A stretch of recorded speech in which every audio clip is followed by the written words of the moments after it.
Welcome back to Legitimate Targets, everybody. I hope that things are going well for you wherever you are in the world. But given how the world is going, I don't know if that's true for everyone watching. There is obviously a lot of focus on the horrific events that we are witnessing in Iran. And we are going to talk about that on today's episode. But also, I want to keep a very good level of focus on and eyes on this genocide, this Holocaust in Gaza, because this is what happens when there's one war that is happening. It's used as a distraction to try and take your eyes away from the horrific crimes of Gaza, okay? And it doesn't matter where it is. You saw the media try to distract us with what was going on in India and Pakistan, or Russia, Ukraine. And of course, these are very, very important subjects that need discussion, just like the events in Iran. But we can't lose sight of Gaza. Okay, so joining me today is Azzam Tamimi. He's a British Palestinian Jordanian academic, political activist, and author, known for his work on Middle Eastern and Islamic politics, including his recent book, Hamas, A History from Within. So, Mr. Tamimi, thank you so much for joining me today. How are you doing? I'm fine, thank you. What do you make of the situation that is now unfolding in Gaza? Obviously, as I just said, there hasn't been as much media attention on it as of late, but some stories have been breaking through. Has anything changed? Have there been any breakthroughs on the diplomatic side trying to usher in a ceasefire? To the best of my knowledge, nothing new is really happening apart from the continuous massacre. Just now we had the news of over 50 people massacred earlier today. Most of them were just queuing for food. Iran, as you rightly explained in the beginning, Iran today is the main news, and rightly so, because it's really a major escalation. But as far as Gaza is concerned, the Israelis have not stopped doing what they've been doing for the past more than a year and a half now, which is pushing the Palestinians in Gaza to the corner. I don't know if they have now a clear plan for Gaza, but apparently they're just pushing people towards desperation. Mm-hmm. Mm-hmm. There's been some reports that the IDF has done a small withdrawal of some troops from Gaza, and it's unclear where they're going to be stationed next and where they're going to be going. But one might assume that they'd be ushering in reinforcements to the north in case Hezbollah joins in this conflict. Do you think that is a serious possibility that Hezbollah could, show some serious firepower right now, or do you think that they are too weak after the horrific events that were brought onto them? From what I read, really, I can tell you, but I don't have inside information myself. But from what I have read, Hezbollah has been considerably weakened. And I think that's why Netanyahu has seized this opportunity to attack Iran. He felt, Netanyahu, probably you already know this, has been talking about Iran's nuclear program for 30 years, warning and threatening and all sorts of things. But I think last week, this time, was the opportunity he seized, having done what he did to Hezbollah in Lebanon, following the change in Syria, following what happened in Gaza. So he felt more confident that he could go it alone. Yes, he did have a green light from Trump, but not active American participation yet. That's likely to come later tonight. We don't know. There's so much anticipation now. But Netanyahu felt that he managed to weaken all the so-called proxies around, and therefore he could go after Iran. and specifically because of what he managed to do to Hezbollah. I mean, what Hezbollah suffered is amazing, is astonishing, and the infiltration and the pagers and then the subsequent attacks, and more importantly, the new regime in Lebanon. I call it the new regime because it's unlike any previous government in Lebanon. The government in Lebanon today, the presidency as well as the premiership, they really work for Trump. Maybe they are on his payroll, and therefore Hezbollah has not only been weakened, it's been restrained further because of all the potential for destruction in Lebanon that everybody is trying to avert. Mm-hmm. What about Netanyahu? I mean, something that Saad Hassan Nasrallah once said was, he is so deranged that he is actually dangerous to the future of Israel itself, because, we see now he's introduced so much chaos into the region that it could potentially, and already is, but even in a bigger way, backfire for him and for the future of the Zionist entity. Do you think that the Zionist entity is at risk here of losing their future if they continue down this path of more and more chaos and war and occupation?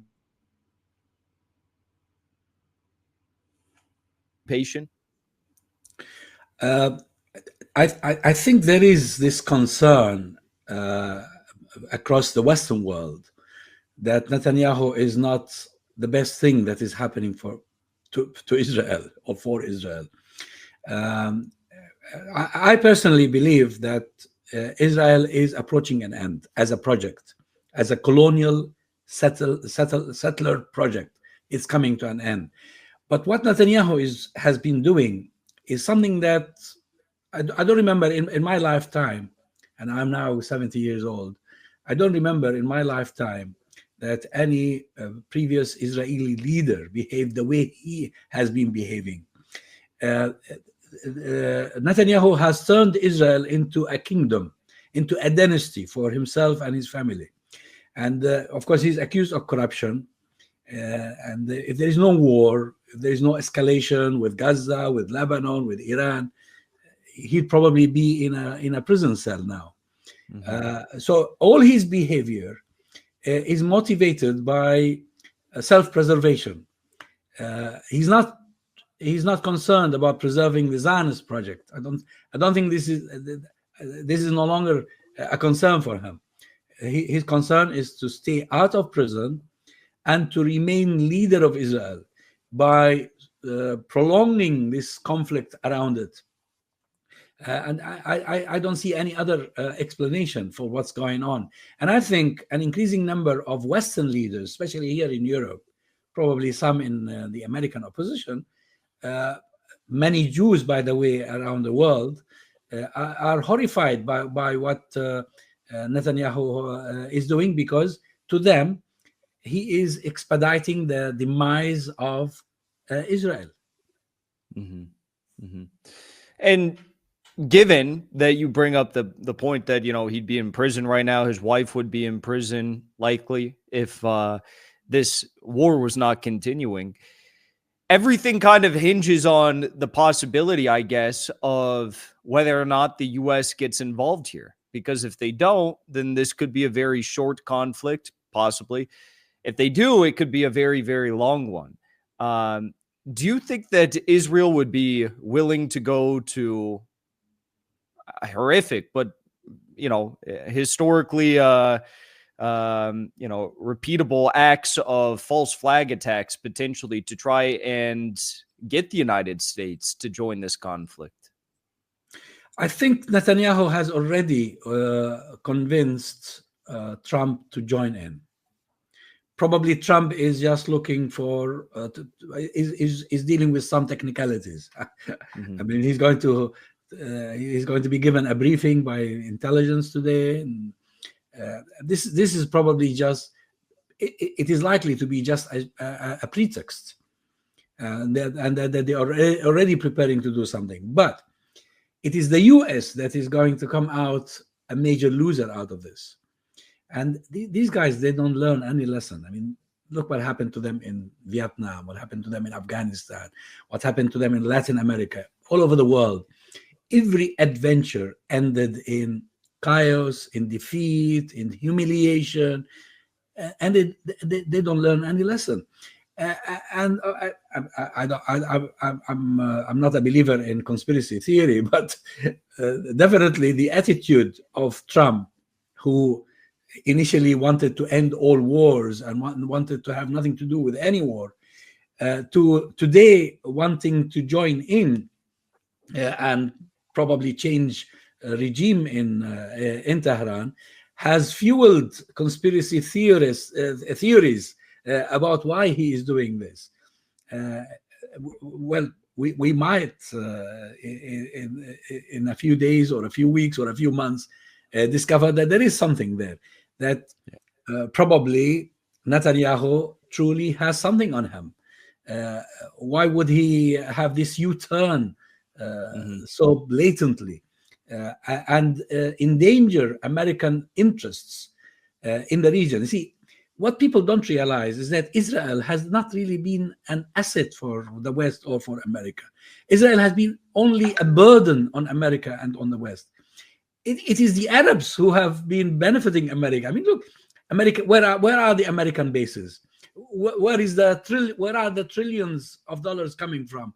From these bloody Arabs, the rulers of these silly, failing states, who just want to appease this new Caesar ruling in the United States of America. Yet, he goes with Israel against all the Arabs, against all the Muslims, and he is willing to do it against humanity as well. Why? People are asking. What does Netanyahu have on him? It's a good question. I think maybe Elon Musk last week he hit the nail on the head with that one, and now we're seeing the chickens come home to roost, as they say. Another question about the potential of this escalating even further. Well, I'll say Russia has not provided any support to Iran, at least publicly, that we know of, besides diplomatic cover. China's sent a few cargo planes. But if Iran were to, God forbid, fall or spiral into chaos, balkanization, collapse, if any of those things happen, then one would assume that either Turkey or Pakistan might be up next on the chopping block. Do you think that there could be other Islamic nations that come to the defense of Iran that are seriously interested in that if things get hairy in the days and weeks and potentially months to come? I don't see signs of this happening, but I see signs of anxiety. The Turks are anxious, the Pakistanis are anxious, because as you rightly put it, once they've eaten Iran, they will want to devour the other powers in the region. This is going to be an endless process, and therefore they must indeed be worried. But of course, they have their own calculations. I mean, Turkey is a member of NATO. NATO constrains Turkey. Turkey has been constrained on numerous occasions because to maintain its membership of NATO, it would have to toe the line on a variety of policies that it may not agree with. Pakistan also is another complex situation because of the hostilities with India and because of regional alliances, etc. Russia has its own problems. Ukraine is a major preoccupation. China stands to lose a lot if this war drags on, because much of Chinese oil, as I understand, comes from Iran. So there is a lot at stake, but it seems to me that we are still seeing people that just thinking, expressing concern, probably praying and hoping for a speedy end to all of this.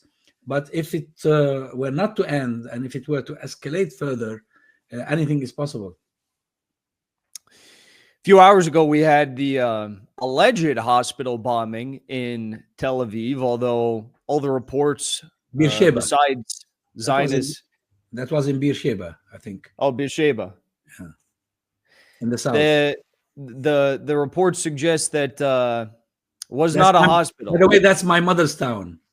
From which she was expelled in 1948. How far is that from Tel Aviv, the center? Palestine is really a small country, but it is quite far. It's in the south. It's in the Negev. It's closer. It's closer to Gaza. I see. But not too far. I mean, you can drive the whole of Palestine in one day. Yes. Well, so we had this, attack. They said it was a hospital. It wasn't a hospital. They targeted the two places next to it. How do you feel as a Palestinian about, this crazy level of hypocrisy we're now witnessing, where for 600 days they defended the genocide by saying human shield, human shield, human shield. They bombed or damaged, I think 34, 36 hospitals in Gaza. And now when two IDF headquarters are hit, they say, you hit our hospital, you're killing civilians. Yeah, well, this hypocrisy is not new. I mean, we've been in this sort of political climate since World War II. Look at the excuses for occupying my own homeland, Palestine, for dispossessing my family, my people, to compensate the Jews for what they suffered in Europe. And we, the Palestinians, did no harm to them. It wasn't us who perpetrated the Holocaust. It was the Nazis. And rather than have Germany compensate the Jews by giving them probably Bavaria or whatever place to have a homeland of their own, they decided after destroying the Ottoman Empire to take this piece of land in the heart of the Muslim lands and turn it into a Jewish homeland, claiming that this would become the safest place for the Jews. And actually, it has never been the safest place for the Jews. Since its creation in 1948, Israel has been the least safe place on the face of earth for the Jews because of what the Zionists have been doing. And of course, Jews had, the majority of the Jews were opposed to Zionism anyway in the beginning. And Western powers continue to act hypocritically by claiming that this was a humane act, providing this land for the alleged victims of the Holocaust at the expense of the indigenous population. It's double standards all along, and it's just. But I think public opinion is becoming aware of this for a change. I've been in this country for more than 50 years, and I can tell the difference. When I was a young man here doing my A-levels and bachelor degree in the 70s, I can tell the difference between those years and today, when today an increasing number of people, especially the young generation, and more specifically the Jewish youngsters who are waking up to realize what Zionism is about, and to recognize the hypocrisy of Western governments all along, and the victimhood of the Palestinians. So yes, it is hypocritical, it is double standards, but I think the world is seeing it for what it is now. And after the Zionists came out and claimed that the hospital was bombed, you had the defense minister of Israel, Katz, I think his name is, he came out and said, Khamenei will no longer exist, cannot continue to exist. What would that mean for the Shia world, and what would that mean potentially for Iran as a whole, and even the response that Iran might deal to Israel? Well, it's not going to be the end. I mean, Khomeini, the founder of the revolution, died. Khamenei came in his place. If Khamenei is eliminated, there will be somebody else, and he will be another martyr. I mean, look what they did to the Palestinians. How many leaders throughout the past 80 or so years, the Israelis liquidated in various parts of Palestine. But the cause lives on. But what is really worth noting here, or noticing, is that the Zionists consider themselves to be sacred, to be divine. So if one of them is killed, or if some of them are wounded, that is unbearable. That cannot be tolerated. Oh, you have to pay for what you've done to us. But they can go and do to Gaza whatever they like. They can do to the Iranians whatever they like, to the Lebanese, to the Syrians, because these others are less worthy human beings, not even treated as human beings. So there is this supremacist ideology that is deep within Zionism, that make them think that they are so divine, they are so sacred, and whoever tries to harm them deserves the worst punishment any human being can think of. And this is the exact colonial mentality that existed among the French in Algeria when they colonized Algeria. The same colonial mentality that existed in apartheid South Africa, when the white minority, the colonial settlers who came to the country and oppressed its people, justified all the crimes they were committing in the name of the divine. This is what the Zionists are doing. And that's why Zionism is a real threat to humanity as a whole, not just to the Palestinians or the Iranians or the Arabs and the Muslims, to humanity as a whole. Because whoever stands in their face, whoever challenges them, becomes the other that is not worthy of dignity, of life, of decency. Well, God forbid that happens. I'm sure the Ayatollah Khamenei is being kept as safe as possible, and I hope God protects him. So I think that is a perfect note to wrap up on. So, Mr. Tamimi, thank you so much for joining me today. Where should people follow along if they want to stay up to date with your work and your activism and struggle for the resistance? I am all over the place. I write in Middle East occasionally. I have a TV station called Al Hiwar TV, which is mostly in Arabic, but I do some English programs, especially a program for the month of Ramadan called My Journey to Islam. So people search me on the net. I'm everywhere. You find some good things about me and some very bad things about me. Same. Well, very good. Thank you so much for joining me today. I really appreciate it. You're most welcome. Thank you for having me. Thank you.